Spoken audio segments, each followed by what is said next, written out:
A eliminação do Brasil na Copa do Mundo do Catar, meus amigos, continua presente no dia a dia dos brasileiros, né? Vira e mexe, você se pega pensando, pô, mas era só segurar mais uns minutinhos, não precisava ir tanta gente pro ataque. Mas, infelizmente, Brasil foi eliminado na Copa do Mundo, a gente continua pensando nisso. Só que a questão que eu quero levantar é como estão os principais jogadores convocados pelo Tite, né, pra última Copa, como que eles estão hoje em dia. Já voltaram os campeonatos europeus, já tá rolando tudo a velocidade máxima. Aqui no Brasil também a temporada já começou, então bora ver como é que os principais jogadores estão depois de um mês, aliás, um pouquinho mais de um mês, né, da eliminação da Copa do Catar. Eu sou o Todd, seja muito bem-vindo para mais um vídeo aqui no canal. Eu já te peço aquela moralzinha, tá? Deixa o like no vídeo, se inscreve e também ativa o sininho. Vou deixar na descrição o link das minhas redes sociais, lá eu sempre posto bastante coisa de futebol, notícias, transferências e muito mais. Voltando agora a falar sobre seleção brasileira, quero lembrar que até agora não temos um novo técnico, né? O Tite já foi embora, tá descansando um pouquinho antes de assumir alguma equipe, né? O desejo dele é assumir algum time lá na Europa. Só que a gente quer saber quem que vai assumir a seleção. Já foi falado Guardiola, Ancelotti. Cara, não faltaram nomes, tá? A ideia da CBF é contratar um técnico gringo e aí, se não conseguir, vai voltar para o mercado brasileiro e trazer um técnico aqui do nosso país, né?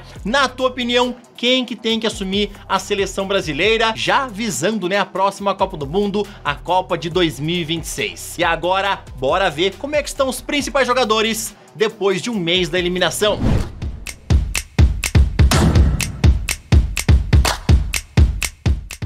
Um dos principais nomes do Brasil na Copa do Mundo foi o atacante Richarlison, e ele vive uma fase bem ruim lá no Tottenham. Contratado por 58 milhões de euros, o jogador está longe de ser titular absoluto e ainda não marcou nenhum gol na Premier League pelos Spurs. O Pombo se lesionou no último jogo do Brasil lá no Catar e está sofrendo para reencontrar o seu melhor futebol. Na grande maioria das partidas, ele começa no banco de reservas. Depois de ver os seus companheiros de time brilharem na Copa do Mundo, Neymar vive mais um momento de instabilidade no Paris Saint-Germain. O camisa 10 marcou somente 2 gols desde seu retorno e ainda perdeu um pênalti no amistoso do Paris Saint-Germain contra o combinado do Al Nassr e do Al Hilal, que tinha Cristiano Ronaldo como capitão. Além disso, sempre vem à tona suas polêmicas de relacionamento com o Mbappé. Seu futuro no time de Paris ainda parece incerto. Já falei pra vocês várias vezes que a imprensa francesa crava que o Paris Saint-Germain quer vender o Neymar, só que é o jogador que não quer ir embora do clube, né? Se chegar uma boa proposta no fim da temporada, eles pretendem aceitar, só que daí tem que convencer o Neymar a ir embora também, tá? O Paris Saint-Germain tem uma ideia bem clara na cabeça, acha que o Neymar tava voando na primeira metade de temporada, justamente visando a Copa do Mundo. E como agora a Copa acabou, o PSG tá com medo de ver o velho Neymar mais uma vez. Na sua opinião, o Ney tem que ir embora ao fim da temporada? Fala aí. A convocação de Bremer surpreendeu muita gente.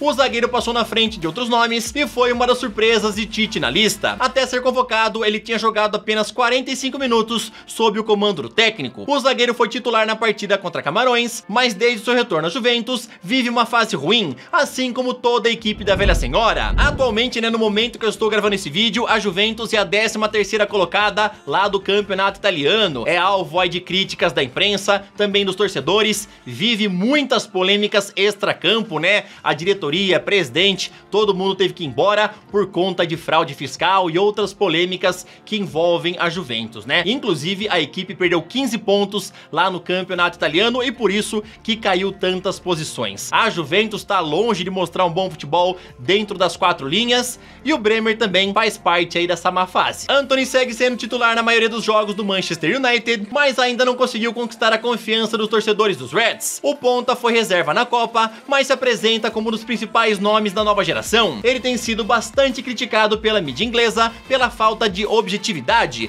e principalmente pela falta de força nas finalizações. Inclusive, o ídolo do Manchester United, Rio Ferdinand, chegou a afirmar que Antony não tinha força nas pernas. O Ferdinand criticou muito o Antony por conta do último jogo contra a equipe do Arsenal. Falou que o Antony não tinha força nas pernas, não conseguia correr e não conseguia vencer os defensores na velocidade, então ele precisava evoluir muito ainda para poder ser uma peça fundamental lá no Manchester. Na sua opinião, você acha que falta objetividade nas jogadas do Antony? fala é. Quem parece não ter fase ruim é o volante Casemiro. Ele é um dos grandes nomes da história do futebol brasileiro e ele segue se firmando lá no Manchester United como titular cada vez mais absoluto e se candidata a ser um ídolo no time inglês. Já são 4 gols, 5 assistências em 28 partidas jogadas, tomando conta no meio campo cada vez mais. Por outro lado, seu companheiro Fred, bastante criticado no gol que o Brasil levou da Croácia, segue no banco de reservas na maioria das vezes. Desde o recomeço dos campeonatos europeus, Fred foi titular somente em 2 jogos dos 11 disputados e marcou um gol. O meio-campista se tornou apenas uma opção de substituição para o técnico Ten Hag. Inclusive o Fred foi um dos mais criticados na Copa do Mundo, né? Muita gente falava que não entendeu por que o Tite convocou o jogador, já que tinha outras opções melhores aí, tanto no futebol brasileiro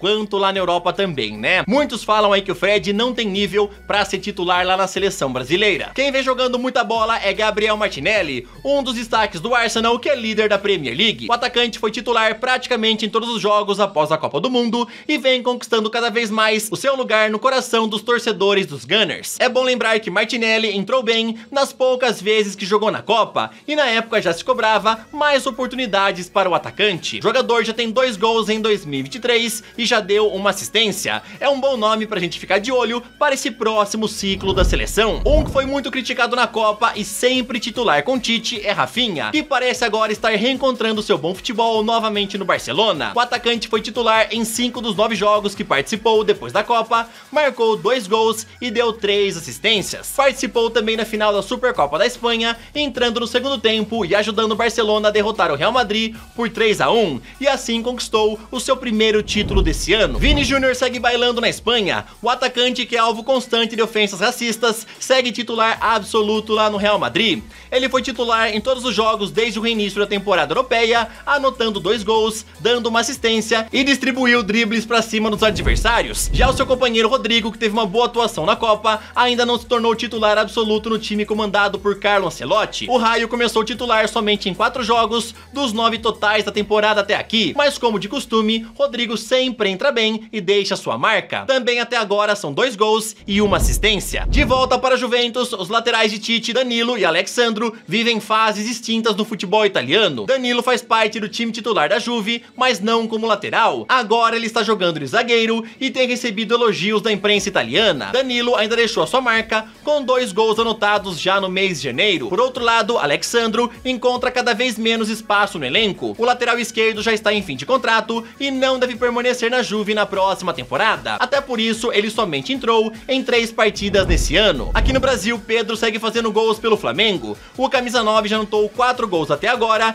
e além disso também deu 2 assistências. Na decisão da Supercopa, o atacante marcou um golaço de calcanhar, mas viu seu time ser derrotado pelo Palmeiras por 4-3. Seu companheiro de equipe, Everton Ribeiro, teve um começo de ano mais tímido. O meia participou de 4 jogos, mas nem todos atuou os 90 minutos. Ele distribuiu até agora somente uma assistência. O Liverpool vive uma fase ruim, a pior dos últimos anos. O time inglês ocupa a 9ª posição na Premier League e assim como todo o grupo, Alisson também vive uma fase instável. O goleiro titular da seleção na Copa oscila entre grandes defesas e algumas falhas, como aconteceu, por exemplo, na partida contra o Wolverhampton, em que o goleiro falhou nos 2 gols sofridos. Mas o técnico Klopp nem cogita uma mudança no gol e segue firmando Alisson na titularidade. Já seu rival na Premier League e também pela vaga de goleiro titular, Ederson segue firme no Manchester City. Na Premier League já foram 8 partidas sem levar gol esse ano. O terceiro goleiro da seleção, o Everton, segue tranquilo na titularidade do Palmeiras. O jogador é um dos principais nomes do elenco do Alviverde e já conquistou a Supercopa contra o Flamengo com ótimas defesas e deve continuar entre os convocados nas próximas listas. Alex Telles e Gabriel Jesus seguem lesionados e ainda não voltaram a atuar.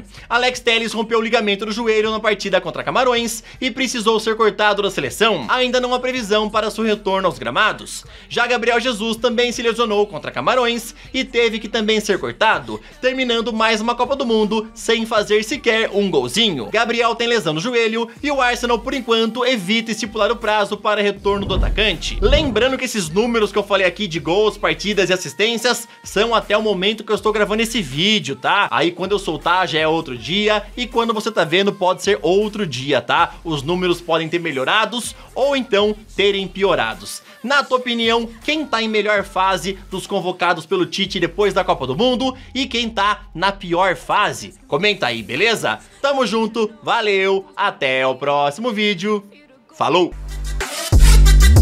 Yeah. You know, I said, damn, it's gonna be a long night.